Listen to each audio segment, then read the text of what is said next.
Traveling the Vortex.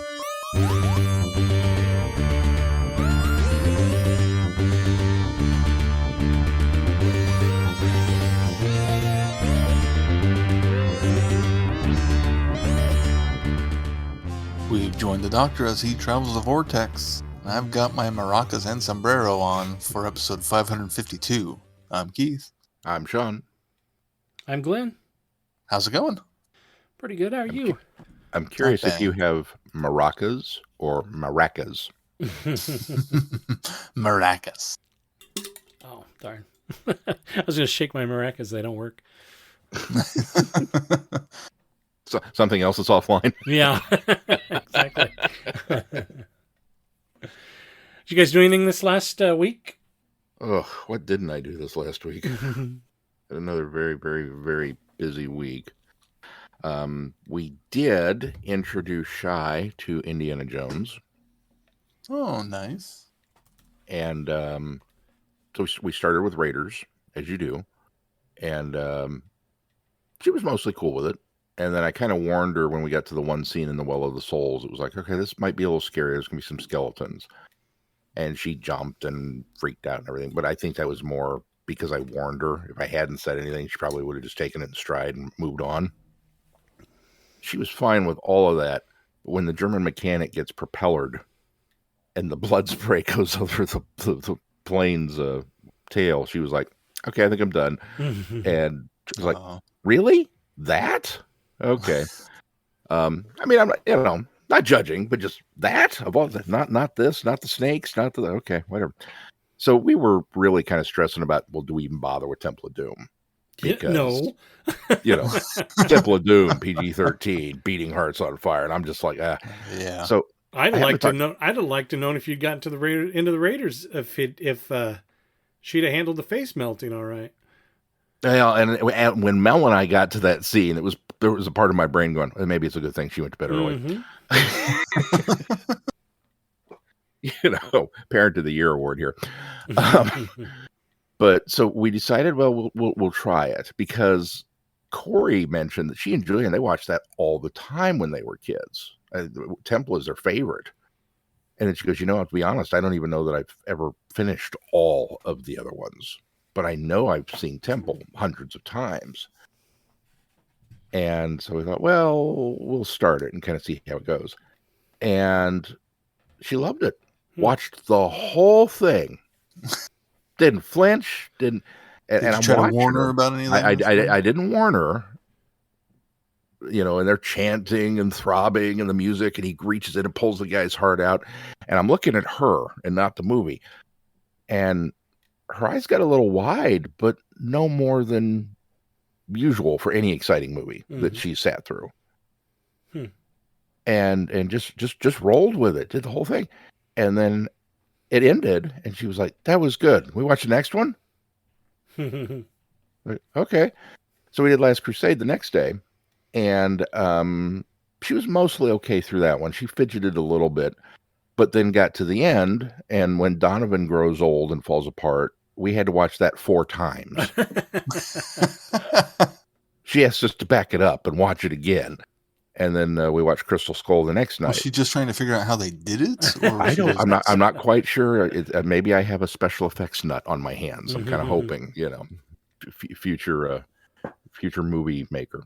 But we watched Crystal Skull the next night, and she enjoyed that one. I asked her which one her favorite is, and she said Last Crusade. But that might be because of the character Elsa. Not necessarily being Elsa, but there's an Elsa. Right. Mm-hmm. But now she just really took the Temple, and I have a theory now after talking to Corey and Julian about it. It was like I think what it is Temple of Doom, and I can see this now on the other side of it because now that I'm older, because growing up and watching these things when they came out, I appreciated Temple for what it was, but I never really. It's not my favorite. Yeah, me too. And if you're asking me, I will watch Raiders all day, every day before I pop in Temple of Doom. I'm not going to complain if Temple's on, but it's just nowhere near as good a movie as the first one. But I think with kids, because you have Short Round as that gateway character to that they can connect with, who's going on the adventure with Indy, and the fact that other kids are in trouble Mm-hmm. and Indy's going to help them, that there's that level of it that works. And then there's this, the thuggy cult is just, they're bad guys. They are just these kind of supernatural, generic bad guys. And kids can glob onto that just as a concept and go, okay, bad. Got it. Versus Raiders, and to a lesser extent Last Crusade, because it's about the Nazis, you almost have to have that historical background to understand why they're bad. And obviously she at 7, she hasn't had that. That makes so sense. I think that might be the reason for it. So I'd be curious, for those of you that have younger kids, Keith, when you get ready to show them these movies, I will be curious to get your report back and find out what happens.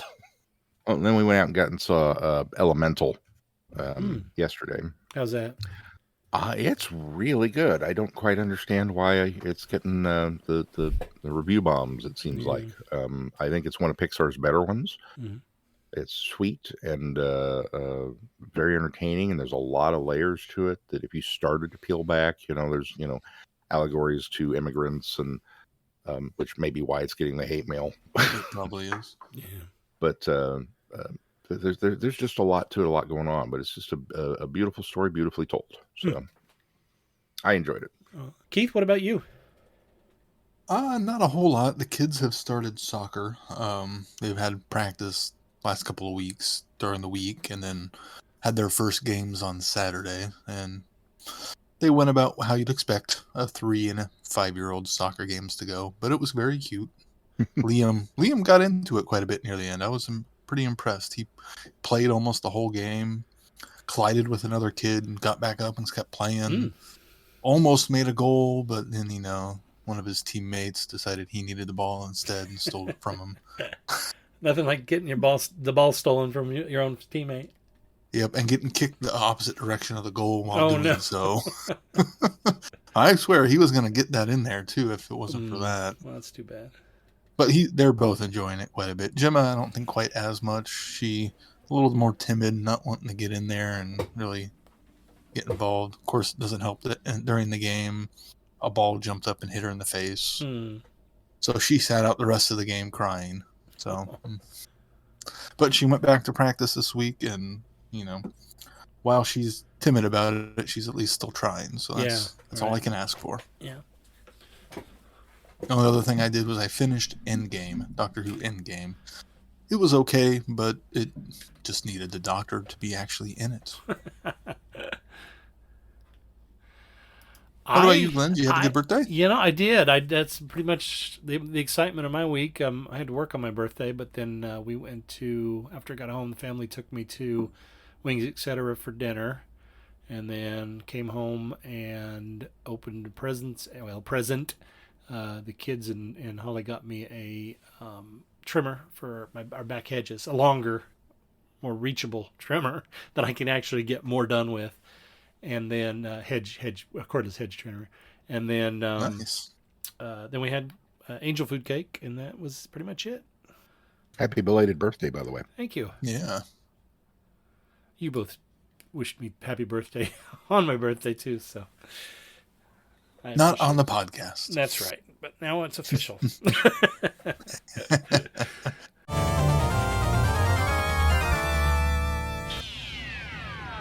You are invited on an adventure across all of time and space, in a completely random order. It's the Police Box in the Junkyard podcast. Jump in the TARDIS with your hosts, Eric Gulbranson, Asad Kheshki, and Matthew Kressel. Explore Doctor Who TV stories, audio adventures, and books, both novels and non-fiction. The Police Box in the Junkyard podcast. It's the entire Whoniverse on shuffle. The Police Box in the Junkyard podcast is a member of the Direction Point Network and is available about once a month wherever you find your podcasts. You are listening to Traveling the Vortex. We didn't have any news this week. There was something I did, but I was holding on to it because that's going to be this week's Something New 2-minute review. And again, I came unprepared, so let me get my stopwatch ready. Does anybody actually own a stopwatch? Not an actual physical one, no. Not a physical, no. Yeah. I mean, there's one on my phone, there's one on my computer. I heard a thing recently where they talked about the invention of the stopwatch was specifically done for horse races. That didn't to surprise be me. able to, get to that specific of a time on them, and that became popular because then everybody could, track their horses. That's kind of how that whole industry started. Was around the what's the big one? Churchill Downs. Sure, we'll go with that one. Not a horse guy. I don't know if you knew that or not. Whichever one just happened recently. That's why I heard that story on the radio. They've I went, all happened recently. Well, there you go. The Triple Crown, I think, just ended. So that's all three big ones. And that's going to do it for our segment of trivia facts that nobody knew you didn't know. I was stalling so that Glenn could find his stuff. Okay, I'm good. I'm ready to go. All right. So my something new 2-minute review. We're Falling Through Space, celebrating Doctor Who and the Mundane by J. David Reed. Now, this came out about the middle of last month, and it's a book that examines the complex concepts of Doctor Who and how they're often relatable to viewers, mostly because they mirror ordinary situations or instances in our own world. And so the first part is about the companions and companionships.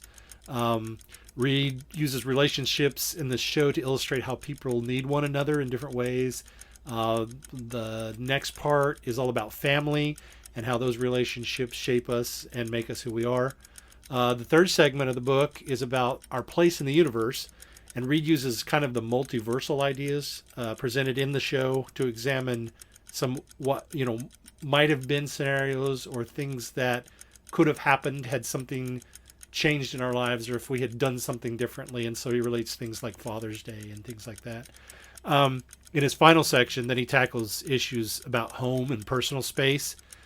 He examines how the space where the companions and even the Doctor are or live is a reflection of their own characters. When he uses mundane in the context, he's referring to mundane things in the personal world, examined in grand ways and topics and things in the show. And so that's what he means here about mundane. His writing's filled with genuine love of the show. Book's only about 112 pages long. So it's a really quick read. And I think it'd be accessible to Doctor Who fans and even maybe those that aren't as familiar with the series. So I'd completely recommend it. And it's published by 404 Inc. And that is my something new 2-minute review. Sounds like an interesting book. Yeah, I liked it. They all say, who is Doctor Who? This is Tim Trelaw. This is David J. Howe. I'm Peter Purvis. I am Sadie Miller. This is Lauren Cornelius. Larry, it's Fraser. For all things in the Doctor Who collecting world and beyond, the Doctor Who Collectors Podcast. I'm Larry Van Mersbergen, your host, and I've been collecting for 42 years.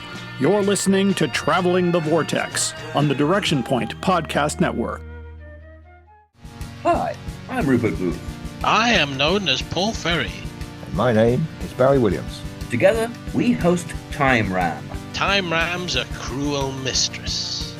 It's a random number generator. That also.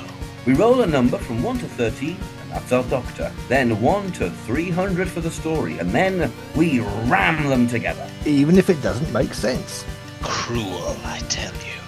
Time Ram, putting the wrong Doctors in the wrong stories, so you don't have to. You're listening to Traveling the Vortex.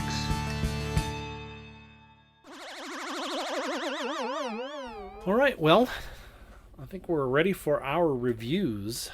So we are delving back into the comic book adventures. We've been sort of quasi-tying into the 60th anniversary with Iron Legion and City of the Damned. And part of that is those don't really connect so much as that they lead linearly into a story that does, which is the Star Beast.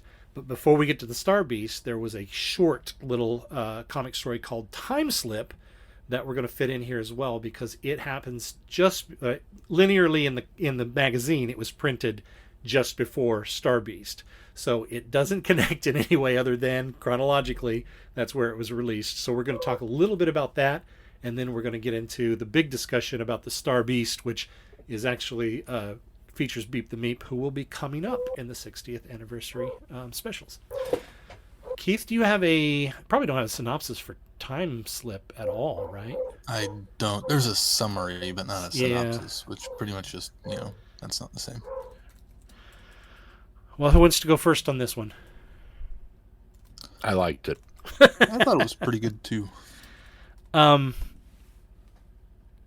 What's interesting is I read it about the same week we listened to Once in Future Past Lives. Mm-hmm. So the premise was very familiar. That's what I was going to mention, because I did the same thing, because I think you and I sort of went on after we finished City of the Damned and read that.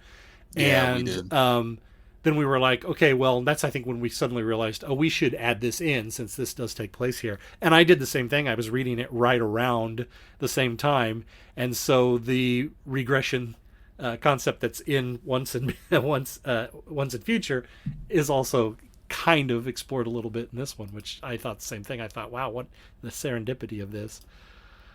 Yeah, considering this was published how long ago? Yeah. Although this one, instead of going from presumably 8 back to 4, this one goes from 4 back to 1. So yeah. I thought your first mention would be, hey, canines are here. Well, yeah, there's always that. Not a lot of canine, but canine's here. So. He gets treated a little better in this than he does in Star Beast. Yeah, that's certainly true. Yeah. More on that later. Right.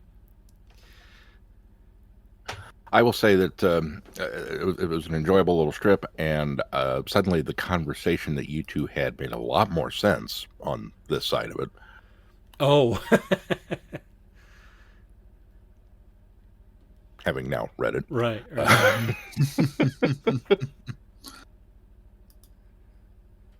It's just more than anything like just a little interlude that puts some peril, but it's just fun. And I really appreciated the art too, that that one particular photo of Hartnell reaching across the console to do the switch flip, that they turned that into a panel. I was like, oh, that's cool.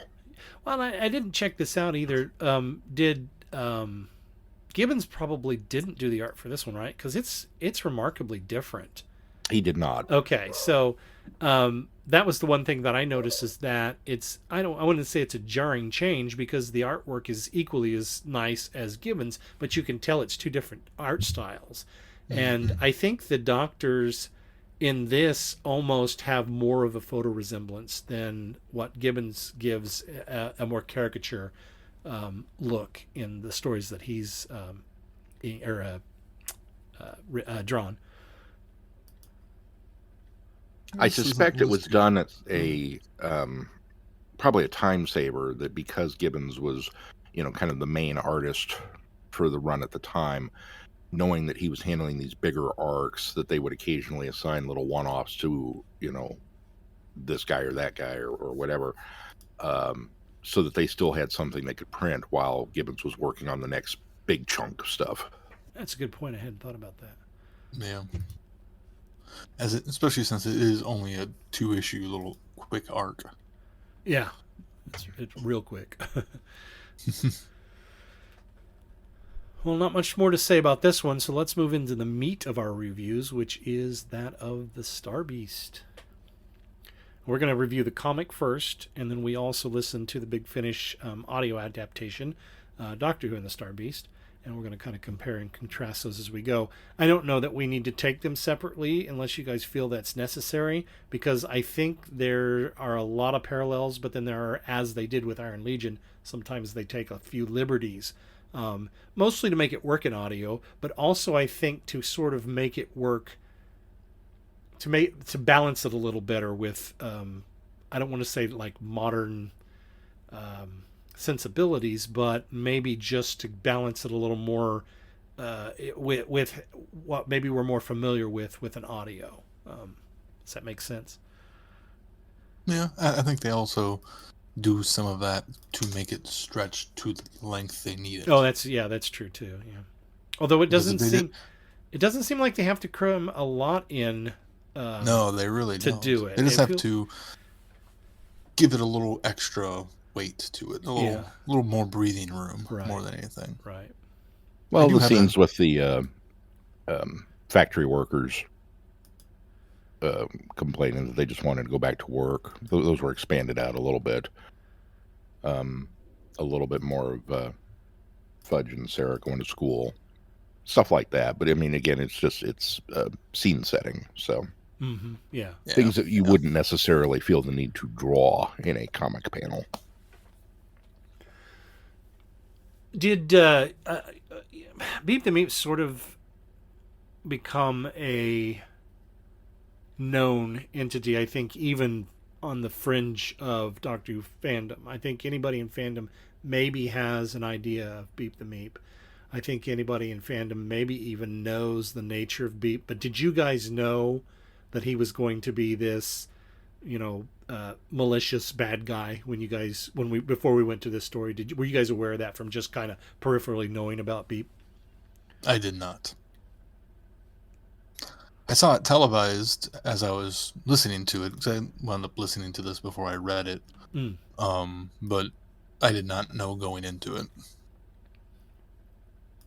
I suspected, mainly because having flipped through the Dave Gibbons collection many times, but having not actually read it, there's that great panel when Meep pulls the gun from a hidden pocket and is screaming "Meep, Meep" and blasting things. Right. So I kind of knew he was going to wind up being a bad guy, but it didn't change my enjoyment of the story at all. Right. Yeah. I think I read somewhere that what's the gal's name? I keep wanting to say Alice, but that's not right. Sharon. Sharon, thank you. I did read that this would technically be the first black companion to the Doctor in any media. And that she has that distinction. And this would have been way back in, 1980, I think is when this was printed. Well, maybe, I think it was 80, back in 1980. Certainly the late 70s. So Iron Legion was 79. So this probably was 80. 80 had probably rolled around by this time. Because I think it was like February or something of 1980. She gets that distinction of, in any media, being the first black companion to travel with the Doctor. And I say travel with the Doctor because in this one, they do end the story with her, the audio recounting to Fudge her adventures sort of retroactively. Although future to him, they already happened for her because she's left this note not long after I believe she's taken off with the Doctor. But I think that was interesting, or a neat homage that they did that, because in the comics, she actually travels with the Doctor for a while. She becomes a companion. In fact, the next story that follows this, Dogs of Doom or Dogs of War, I can't remember what it's called. Dogs of Doom, I think is what it's called, actually features her as well. So, and then beyond that, I think she even stays with the Doctor for a few more stories in the comics. I thought that was kind of cool that while they couldn't just, I think it was better than just having her get in the TARDIS and take off with him. I think by having her send the letter and kind of show that she's been having further adventures kind of signifies more that she traveled with him, rather than leaving it ambiguous that she goes off in the TARDIS. I think the other thing that the audio does, and probably rightfully so, is in the comic, I don't remember this, I don't think she's aged by the black sun energy. Yeah, there's no reference to that at all. But she is in the audio, and I think that's good because it does transition us from that awkwardness of she's a schoolgirl running off with an older man.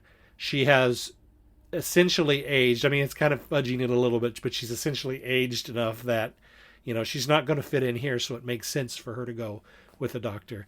I think that kind of gets around the whole idea that he's running off with a 16 or 17-year-old, or even younger. I'm not sure what age they're supposed to be in the story. Yeah, looking at the comic, they look like they should be quite a bit younger than they seem to be, at least younger than they sound. Although looking at the pictures of the actor who plays Fudge, he looks pretty young.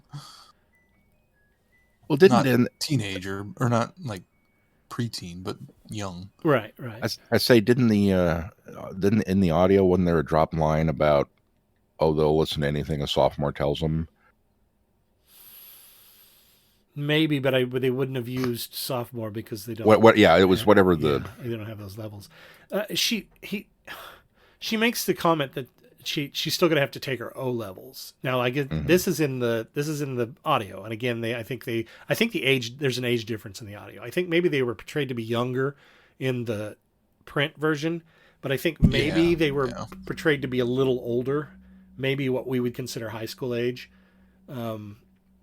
But I think that she says something to the effect of that she'll still have to come back and take her O levels, and I think your O levels are usually your 12th year of school, your 11th or 12th year of school. So I figure presumably she's close to that if she's making comment of that. They're like your SATs. Yeah, exactly. Your O levels are kind of, I think, you do those before you graduate, so they're almost like senior finals. What probably is the more equivalent. Mm-hmm. And I think O levels sort of determine, at least used to determine for them, maybe what profession they might go in, because I think you take I may be speaking out of turn here, but out of turn here, but I think that your O levels also can determine you might specialize in a certain thing, so it might also help you determine where you're going to go on later in life, whether you're going to do more of a technical trade or whether you're going to go on and do university. So I think that also plays into it. So it's a little different than it is here, but not too much. Anyway, I'm getting off track for this story. The Warith Warriors, in the print story, they're very much just straightforward, misrepresented aliens until you find out who they are, and that they're sort of the good guys. Sort of, they're this police force trying to bring Beep in, and it's just very straightforward. There's not a lot of comedy there, and I think that was something that I enjoyed about the audio, is that it gives them a little more personality, and it almost gives them a little lighter edge, and so you don't take them as serious in the audio, but I think it really works for the audio, especially since you've got more characters with lines, and part of that being because that gives you a better visualization audibly to let you know what's going on and give you flesh out the story a little more in audio. And so I really appreciated that they kind of took a lighter tone to those characters, especially once we learn who they are, or it's revealed who they are. I think that works better in the audio. Yeah, I can buy that. It does, but it also makes the beginning introduction seem more, while they're comical and a bit idiotic initially, the fact that they still implanted bomb in his stomach seems like such a drastic shift between characterizations. That's true, but to be fair, they think he's an accomplice. Oh yeah, and I think they're more of a Judge Dredd. I think that they're maybe less than Judge Dredd, but they're more of a Judge Dredd where they might also be judge, jury, and executor. But then I suppose that contradicts it, because at the end, the doctor does, in both cases, ask that Beep be, or at least implore that Beep be tried, given a fair hearing. So, and they do make it clear that he is intended to be captured dead or alive. Yeah, right. And so they obviously don't care about, side effects or, right. collateral damage, as it were. And not so much, and so much more, or so much less in the end than in the beginning. So yeah, it does kind of change the characterization, as you were saying. Yeah. It doesn't keep it consistent anyway. The ant. But I can't fault the audio for that either, because it's kind of that way in the comic. Yeah. All right. I said the ant, the mom, the gal that Fudge is with, for some reason, and I went back and looked, and I think she's portrayed as his mom as well. But for some reason, when I got to the audio and they were saying it was his mom, I was like, no, it wasn't his mom. He was living with an aunt or something. And I think maybe what I did is I remembered them talking about her being a foster child and she was living with somebody else. So I think maybe I had supplanted that in my head that he was living with a relative. And so it threw me off, but it was the mom. I'm still dropping back and saying aunt just on accident because that was my first impression. But that being said, the gal that plays the mom, Mrs. Higgins, is it Miss Higgins? Yeah, in this, I think it is terrific. she's really kind of that quirky mom that is not quite to the the screamy, scared, gonna take it. She's almost a Jackie to a point. She's not so much obnoxious like Jackie is, but she's not going to take crap from anybody. She just kind of rolls with it, right? And it's just even if it's aliens, it's not going to set her back. She's still on her way. I imagine there was a slice of familiarity there for all of us when he comes home and Meep's out of the closet and mom's there, and it's this, oh God, how much trouble am I in? And instead it's just running a freaking petting zoo, am I? And I suppose we're going to go and do this.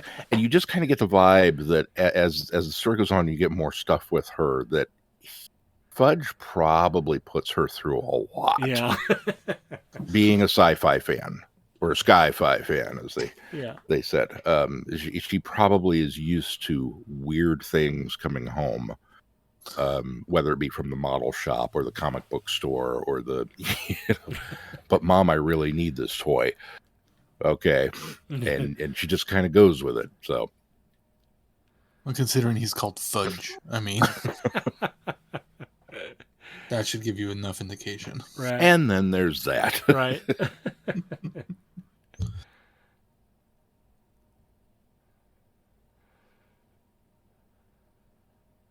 So are we going to talk about the Meep in the room? What's that? Meep. Let's talk about the Meep. Oh, well, I Meep almost is a one-dimensional character. And by that I mean, and maybe it's because I knew that Meep was this malice thing pretending to be this timid space creature, but Meep is this pretending to be a timid space creature that really is the bad guy of the story. And there's not much more to it. Even though they fill us in on the backstory of the Meeps and what happened to them and them absorbing the radiation from the black sun that kind of turns them evil, which I don't know how it works, but okay. Turns their entire race evil. It also evil. allows them to hypnotize people. Right, so, right. And after they've harnessed it. Well, and that's not touched on in the comic as much. I mean, it is. They are obviously under his control, but it's not. It's almost. In fact, I was kind of glad that the audio conveyed it more. That it was the black sun energy or black star energy that was allowing him to be able to control them. So that worked better as well. But yeah, so we get sort of this backstory on Beep, but Beep's just really this tyrannical thing, and you almost to the point where you gave the backstory so that I'm supposed to have some sympathy because there's this race of Meeps that get corrupted and I should feel bad for him.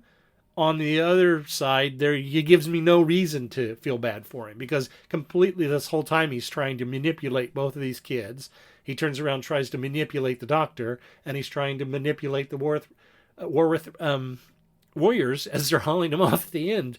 So, I mean, it's an interesting character just from visualization and style, but overall, the dichotomy of something so cute being so evil. Right, but the character's really kind of just one-dimensional. Yeah, when Sharon, who has been the Meeps advocate so much, at the end screams, "I hate you, you're horrible." It's kind of like, oh yeah, it's a bad character. Right, not a good guy. He has no redeeming factors to him whatsoever, even with the backstory they try to put into place. I think there's an attempt to make Beep more lovable rogue kind of malice versus evil Dalek kind of malice. I think they attempt that, yes. Yeah, I mean, it's certainly there. I mean, he's like a cat. Anybody who owns cats will tell you Oh yes, if given the opportunity, they would kill us. That's just what cats do. And apparently there has been quite an extensive amount of scientific study in that because of their relation to the big cats, that house cats are really not all that different in temperament, and that just like a lion or a cougar, if given the opportunity, they would pounce on you and eat your face. But all we do is pick them up and coddle them, and they really can't stand that because we're so much bigger than they are. And that's kind of what Beep is. He's this cute, fuzzy, big-eared, big-eyed. He's cute, and he looks very cuddly, and he can't stand having his ears touched. At least, probably not, because was it just me, or did every time she scratched behind his ears, he let out this cooing noise? And I couldn't determine whether or not he was doing that to keep up the act, or if it was like an auto response that he couldn't quite stop himself from doing it. Maybe. But even when he's, even when he's screaming, "I'm going to kill all of you," and it's this high squeaky, and was it just me, or did he become French as the audio went on? Maybe it certainly it certainly to me sounded like he was developing a bit of a Monty Python-esque ridiculous French accent as he continued to yell and scream at people, which made it all the funnier, honestly, because now,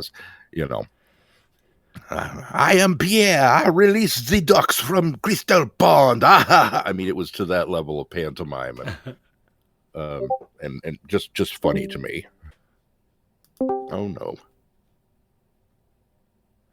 No, I didn't really get. Are you back with us, Keith?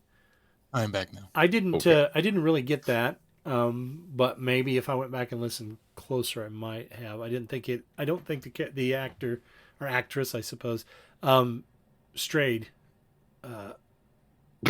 much from that. I mean, there's obviously a difference between the cute, cuddly Meep that's trying to get sympathy and the mean, gruff malice of a Meep that we get as well. But I didn't necessarily notice that. One of the things I found interesting, and Sean, is the David Gibbons collection. Is it a reprint of the IDW reprints of the comics? Or do you know? I'm asking because until I read this, I had always visualized the iconic picture of Meep with the gun, and it's got a yellow background, and Meep is completely white. But in this one, IDW, the one at least Keith and I read, because we read the individual comics, the coloration is almost a muted blue, almost a cross between a gray and a blue. And so I thought, okay, so when the comics were printed in Doctor Who magazine, they were black and white. The original comics are black and white. And so I thought, okay, so when they reprinted them for the Marvel release in the 80s that we got, I think maybe on newsstands in the UK, but we definitely got newsstands here in the US, that must have been the colorization for those. He must be white in those. And so I went and looked and found some of those and realized that he's even more blue in those. They realized him as a blue creature, and all of the Meeps is a blue creature. In this IDW thing, he changes issue to issue. Well, the first one he's super dark blue. Yeah. And the next one he's really light, almost gray. Right, yeah. It's really inconsistent. You're right, but it's still tones of that. But yes, you're absolutely right. It does change frequently in that. So then I got to digging around, and I found the classic comics that was reprinted in the UK in the 90s, I think it was, where they were reprinting a lot of I think they had like 26 issues of Doctor Who classic comics. And they were reprinting things from everything from TV action to the Daleks installations to the ones at the Pertwee, and I can't remember what the name of those were. Anyway, all of these old comics, and some of them from Doctor Who magazine. Anyway, in that one is where I found the picture that is, I think, most associated with Beep, and they chose to make Beep white in that. So now we have seen the previews for the Star Beast episode that's coming up, and they've chosen to go with the white Meep. So I'm wondering if Russell T. Davis is remembering Meep from the comics, classic comic reprints, as opposed to the original prints, or maybe just because the original in Doctor Who magazine were black and white, and Meep was not shaded. Must, of course, then been white. So I thought it was kind of crazy that I went from this image of white Meep, a snowy white looking Meep, to reading a comic where he's various shades of blue and gray, and then going back and finding that there's another interpretation where he's just dark blue. I say dark blue, it's like dark blue, like midnight blue, or midnight blue or anything like that. But he's blue. He's much bluer than he is in the IDW. He's, comic blue. Comic blue. Yeah, Superman suit looks blue. like Beast. Yeah, Beast. Yeah, he's Beast blue. Absolutely. Beast blue. To finding the actual white colorization that I found, that I remember from all the years of seeing this picture of Beep holding the gun. So anyway, well, what's also interesting is jumping ahead a few weeks. I've not read it yet, but just clicking into those Wikipedia link on Star Beast 2, the thumbnail has a white Beep. Oh, okay, all right. I don't know if I'm assuming that's supposed to be Beep. I don't know. Yeah, but he's white there, so maybe that's where he's pulling I from. hope it's Beep. Also from the continuation. I hope it's Beep because I've put that in our Adversary Archive episode we're going to do in a few weeks. So. All right, so the Dave Gibbons collection here, which is released by IDW, makes the comment that Oversized Edition collects all of them for the first time and in full color. So I don't know if they were colored specifically for this collection. What's the publish date on that? The original publish date. Let me look that up. Because I'm wondering maybe if they printed that collection and then reprinted what they had done for that collection in the individual comics. I think the individual comics came out in 2000. I want to say 2007, 2008. October 2011, first printing. Okay, so I believe that the run of comics was 2008. Yeah, so they must have done it for the comics first and then put those collected together. I think the first time in color is probably, I think we're reading first time in color. I think we're reading into that. I think they're saying first time collected and comma in color, or comma and in color. Yeah. Now, I will also say that there's a bit of artistic license going on because in all of the shots throughout this story in the Gibbons collection, Beep is blue. He is Beast blue through all of it. Now, depending on the situation, that blue does change hue. Yeah. And in particular, the classic shot of him firing the blaster, I think it's because he's almost kind of a light purple in some ways, but I think it's because the blaster is red. Okay. And so they've just, illuminated him. That makes sense. Okay, that's a good argument.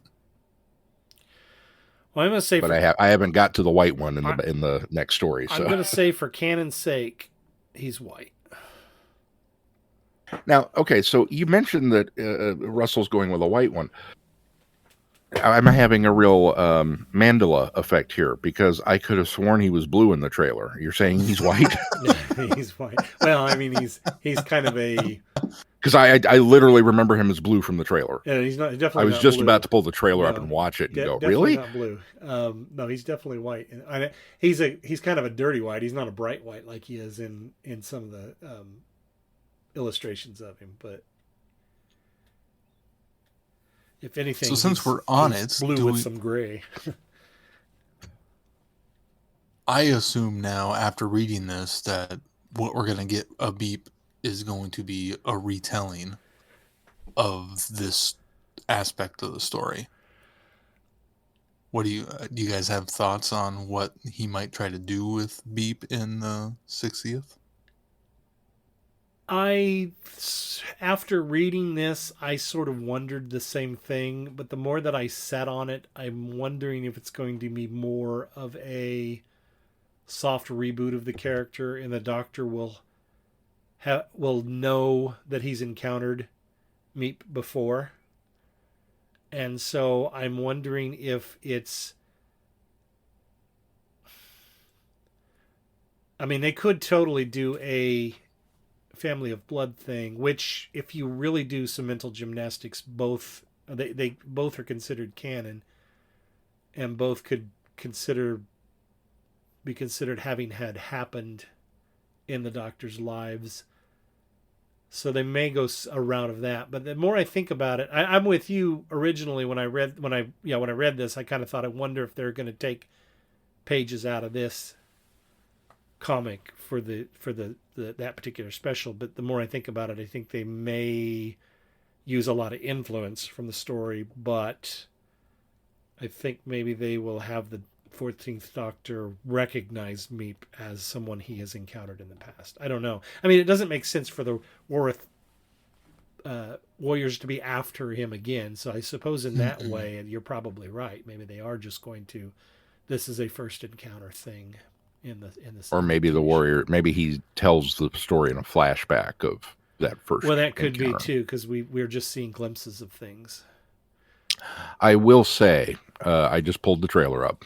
And in the ET segment where Donna pokes him in the eye, he's white. He is definitely white. In my defense, there's a blue fuzzy thing in front of him. There is, yeah. No, you're right. Now that you say that, I completely remember that. Yeah, because he's kind of in. It's like the ET scene. He's kind of in a bunch of stuffed animals, or at least other plush around him. I don't know, Keith. I suppose in a few months we'll know, but you might be right. They might be pulling a lot of the story from this and just portraying this as a first encounter. Because it makes me wonder, yeah, there's the fans out there, but you got to imagine the wider populace has no idea who Beep the Meep is. Well, yeah, but I think... And the fact that they've never even really addressed the fact that, they've not had any sort of song and dance about the fact that Beep is back. They've not said his name directly. Well, no, but I think they're being coy by showing clips of him and the Warith robots, Warith warriors, and the titling it the Star Beast, which is problematic, I think, in a way. But I think that's the other part of it. I think they're being coy, though. And there is, in that scene in the closet, there is a black actress in the scene behind Donna. Well, that's Rose. That'll be the. Is that Rose? Okay. Yeah, I think that's Donna's. What is it? Because she's stepsister. Because I think I haven't read that much into it. I don't Donna's know. So mom has remarried, and I believe that's Donna's mom's new husband's daughter, and that's the Rose that they initially announced would be a companion. That we all thought that. Is it Lily? Is that the one that's going to be with Ncuti Gatwa, the 15th Doctor? Anyway, we kind of crossed thinking that we got confused. We thought that Rose was going to be the 15th Doctor's companion, but Rose is actually a companion kind of just for these specials, I believe. Gotcha. And rewatching the trailer we got, in between the announcement and the most recent one, looking at these clips, of course, my audio is not on, but it certainly looks like Rose is going to be the introduction of Beep and the Doctor back into Donna's lives. So it's all going to kind of, it looks like Rose will almost serve the Sharon's role, and Donna could potentially just be an additional complication there somewhere. Right. Well, then Donna's fudge. Yeah, it's to some extent. Right. No, you may be right. That may be the way they're taking it then. So in that case, it'll be a lot like they did with, I think even Human Nature and what's the second part of that? Family of Blood. I think that I mean there are shades of Human Nature, but there's a lot of similarities. This will probably be the same way. And it's not even the first time that's happened, because they did it with Jubilee. Right, with Dalek. Although Dalek and Jubilee if you sit down and compare it, there are very few similarities in it. It's really similar in spirit, different. and that's all. But yes, you're right. Jubilee is what inspired that, and if you want to be pedantic about it, Victory of the Daleks is Power of the Daleks. That was Mark Gatiss's love letter to Power, because Power was lost, and we didn't even have the reconstruction or the animation at the time, and so he basically rewrote Power as Victory. So it's certainly there's been precedent set already. So. And what's interesting, this is the first time they've done it with a comic. Yeah, that's true. Although not the first time that a comic character has been included in a television episode of Doctor Who, because we did get. I was trying to remember. We got Absalom Dack in Time Heist. That was more of a wink and a cameo, but I'm just saying it's not the first time that a comic character has been at least acknowledged in the television series. Yeah.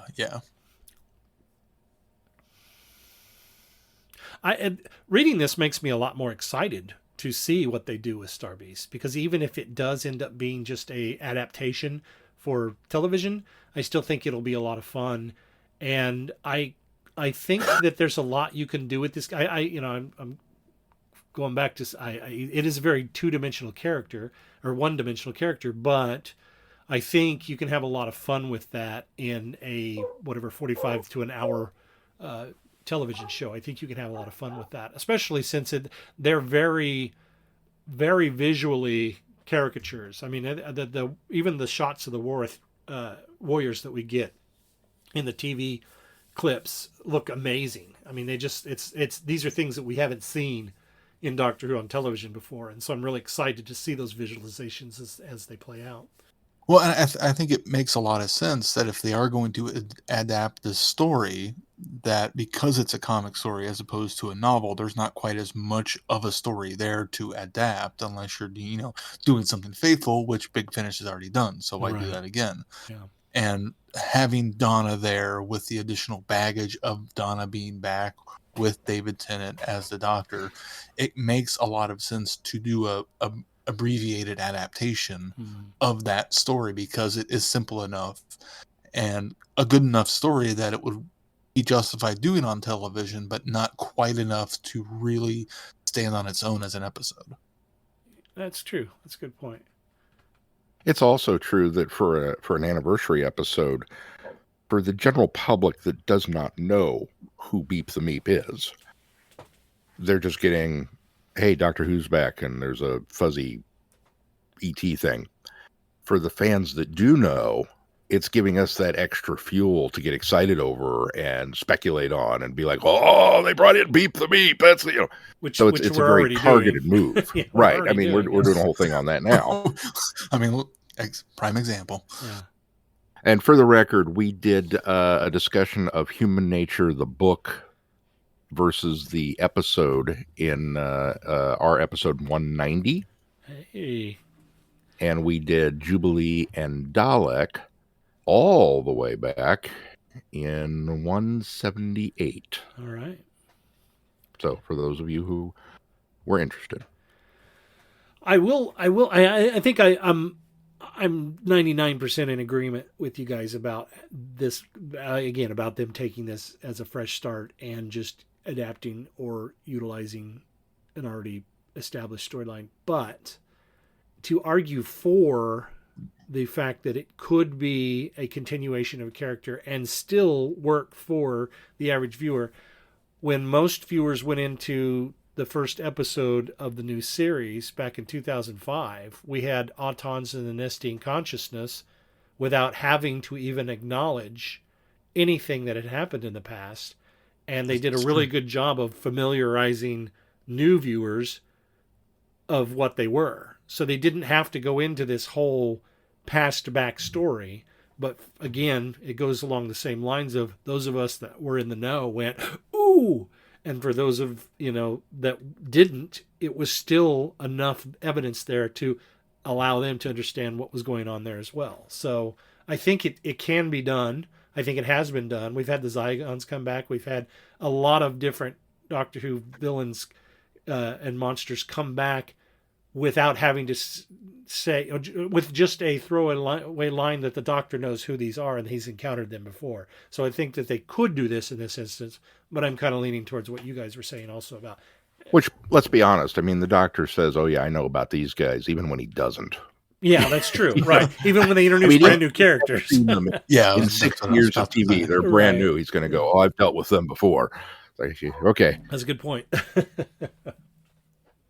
I'm really torn. I'm glad to be talking with you guys about Beep the Meep now that we've read the story, because my first instinct was to go to talk to Mel and say, okay, so there's this thing, and he turns out but then I thought, well, if this episode is a retelling, I don't want to spoil that for Yeah, her. that's a good point. Yeah.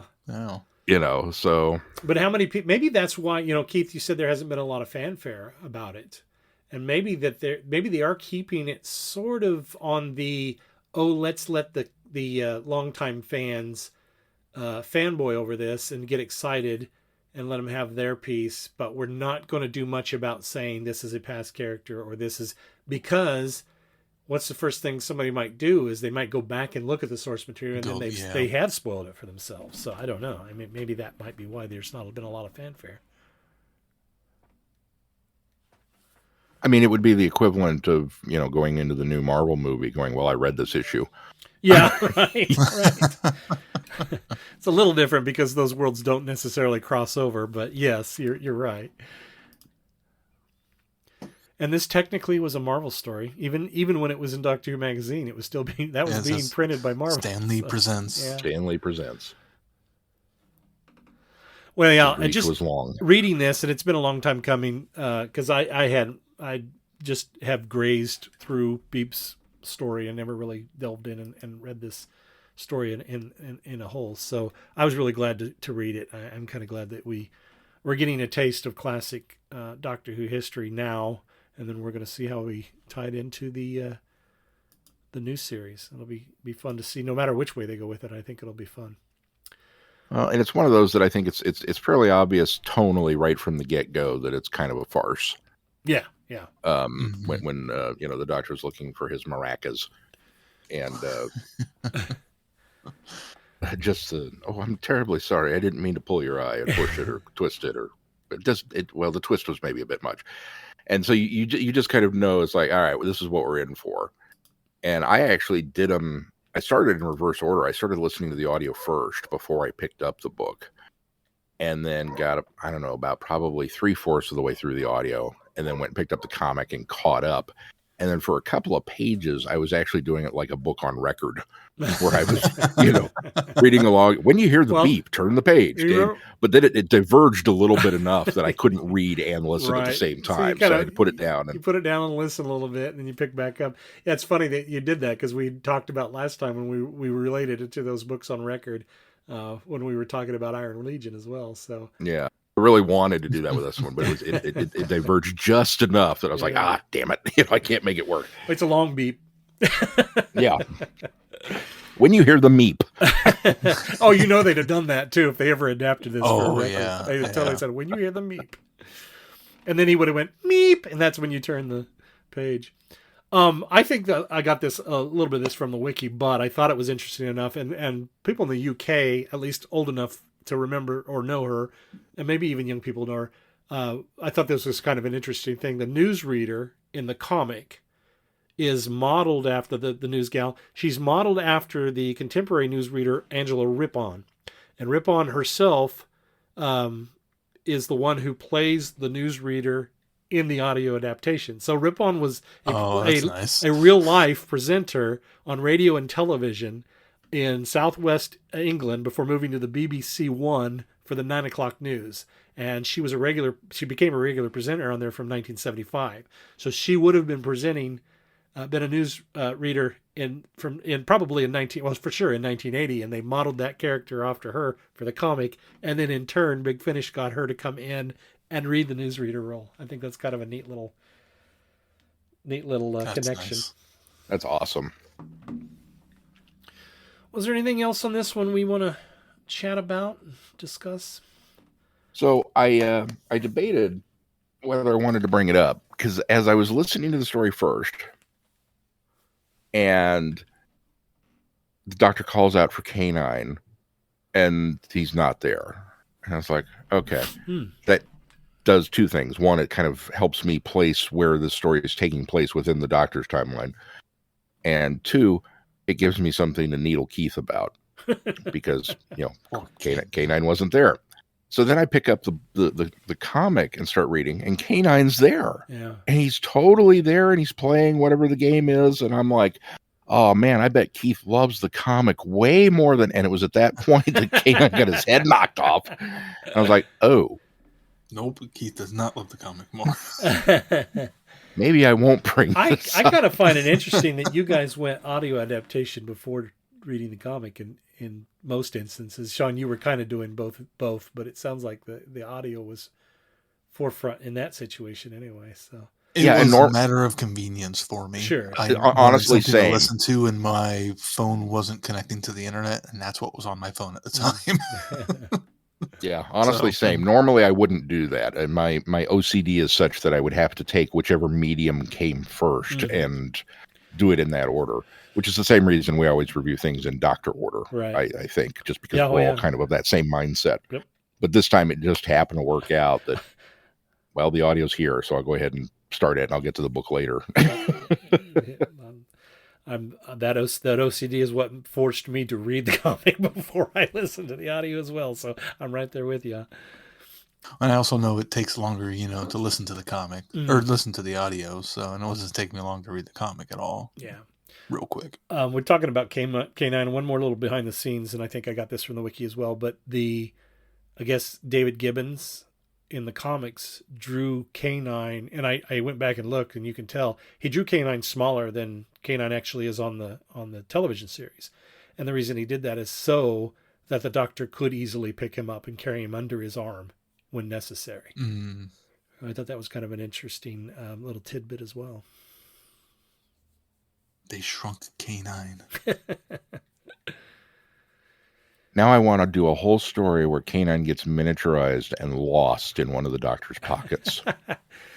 You're asking when this is placed, and it definitely is after Romana. And the reason I say that is because he says that he would rather face the Black Guardian again, yeah. rather than have a mortgage. Well, and there was some reference, can't remember if it was in the comic or the audio, about the randomizer. So but the comics, and of course this also would have been after Leela, but the comic, and I can't remember without pulling it up, makes a Leela reference, but I cannot remember what it was.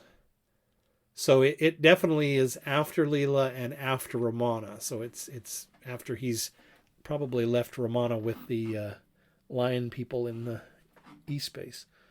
Although that's a slight contradiction since K9 went with Romana. Well, that's true. But we know at some point, of course, this might be the Mark Sarah 4. Jane gets a K9. Well, that's just it. This may be the Mark 4 that he made for Sarah Jane and left with her. Yeah. So he could have had... Although I want to say, was it in Iron Legion or was it Time Slip where he makes a reference... I thought he made some sort of reference that Romana was off doing something specifically. That was in Time Slip, because K9 was in that one too. You're right. But I can't remember what he said she was doing. So I don't remember it being off in E-space. I bet you're right. In fact, I bet at the time that this is running in Doctor Who magazine, and we talked a little bit about this, I think when we talked about Iron Legion, and Sean was asking if perhaps, or for why they might have left companions out. But that might be what their explanation was for this time. This was probably running congruent to Romana on the show. And they probably had to make mentions like that in order to explain why he was traveling without her. So this probably is taking place around that time that he's traveling with Romana, but Romana's off doing something else when he's having these adventures. Now, forgive me, I'm old. Did we, when we covered Iron Legion, did we cover at what time frame that's set? or do we just talk about a lack of companions? We speculated when it was, but I don't know if we landed on a definitive. I think I went to the Complete Adventures to see what, and I'm actually trying to go there now and see where he's got Because Iron Legion. just and- on feel, Iron Legion feels like a Sarah Jane era Fourth Doctor adventure. Whether she's in it or not, it feels like it should slide into the earlier part of his run. Do you think so? I don't know why I feel that way. Okay. To me, it feels that way. But with See, I thought I K9 had and the it references more here, Douglas Adams.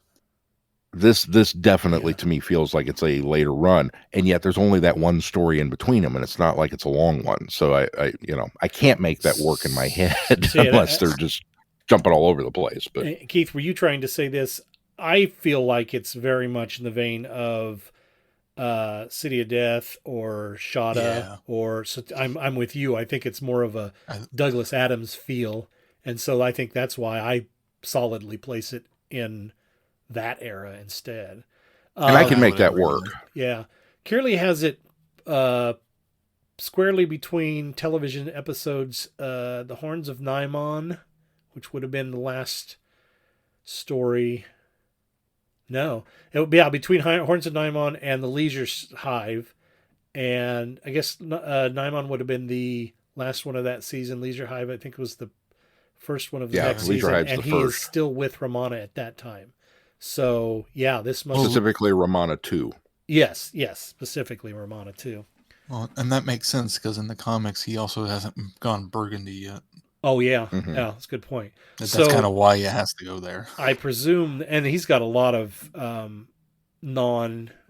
got Shada in here as well. So Shada's actually, if we're gonna be fair and we count Shada as televised, even though it wasn't, it's between Shada and Leisure Hive.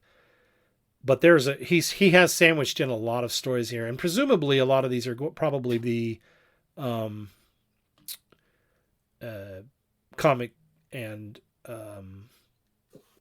prose stories, although there is some Big Finish stuff in here. But I guess so there's some of that Romana when he's with Romana 2 and that as well are set between those. We know that's been established. I don't think we've listened to him because I think it's season 5 that he's traveling again with Romana, or not again, but he's traveling with Romana. So yeah, we certainly know that some of those Big Finish take place in there as well. So that certainly makes the Douglas Adams-ness of Iron Legion work as well. Yeah, If it's after Shada. The wiki has a reference saying that the Doctor aside for the Big Finish, the audio says that the Doctor asides suggests that K9 and Romana are currently attending to business elsewhere. So the Big Finish didn't want to commit to anything. Oh. It makes it almost sound like it's after E-Space for the audio. Yeah. At least that's the way I read the way. Well, and from their perspective, it does make sense because K9 is not there. Also, he keeps saying K9, but he keeps then realizing, oh, K9's not here. So from I think the audio version of it, from that perspective, that's probably why they were placing it where it was, because they weren't about to bring John Neeson in for 6 lines. Yeah. Although, who wouldn't give their right arm to hear John Leeson doing K9 as a cat? That bit in the comic was pretty phenomenal. Yeah. Agreed. That would be good. I mean, that's worth your price of admission right there. Yeah, that's true. That's true. No K9. Woof, woof. Meow. I'm dying. I could just hear the Doctor's voice doing that too. Tom Baker, For the sake of my continuity, I'm going to go with the complete guide, and I think this is between Horns of Naimon and Leisure Hive. And I think when we get to our Beep the Meep archive, adversary archive, I think hopefully that will also cement it a little more, because I think those stories also take place in this space between those stories. So we'll see if they mention it in any of the future Beep the Meep stuff we do. Hello, fellow time travelers, and welcome to the Doctor Who Target Book Club podcast, the only podcast to discuss, in story order, all the Doctor Who novelizations. My name is Tony Whitt, and every 2 weeks or so, I'm joined by a 2 to 3 person discussion panel, including our so-called expert who's been a Who fan since 1979. That would be me. We also get the views of intermediate, casual, and novice fans who either have never seen the show or who have never read these books until these podcasts, including Dalton Hughes and Alison Fitz-Seyfried. You can find us on iTunes, Stitcher, Spotify, or wherever you find good podcasts, or even ones like ours. You're listening to Traveling the Vortex, a Direction Point podcast.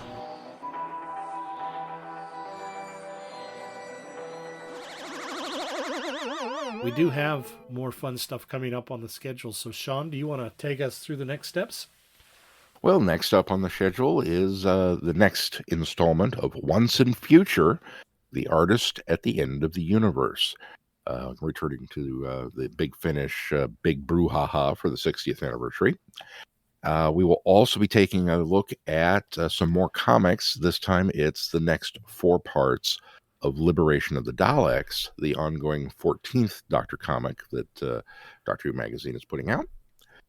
We'll get some more 60th anniversary tie-in materials on the next go-around with Doomsday, Hour 1, and Hour 2 through 5. Oh, yes. So the first 5 hours of Doomsday. Yes. Thanks. Could have. My hand link shorted out. I have to slap it and make a groaning noise to get all of the words in. And you're doing that right, because that's sort of divided between 2 mediums, because the first one is Hour 1's from the website, and then Hours 2 through 5 are going to be is a set of comics in this month's. In fact, it just came out today, Doctor Who Magazine. So we'll be covering those. And then the Beep the Meep Adversary Archive as we tackle Star Beast 2, along with some various and sundry other materials. So lots of good stuff on the way. Including an audio venture with the 6th Doctor in Beep the Meep, which predates this adaptation as well. So we'll talk about that as well. I just want RTD to stop beating around the bush, man. Where's Frobisher? I know, right? I mean, this gives you hope. If the success of this, we'll get there. Then. Right.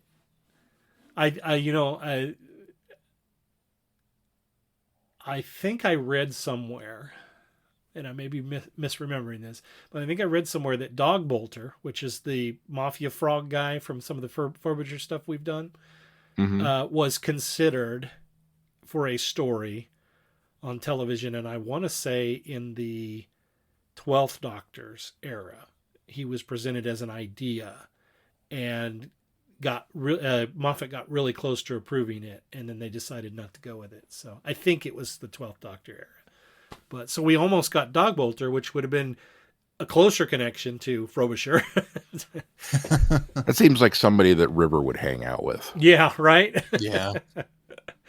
At least have ties with. Right.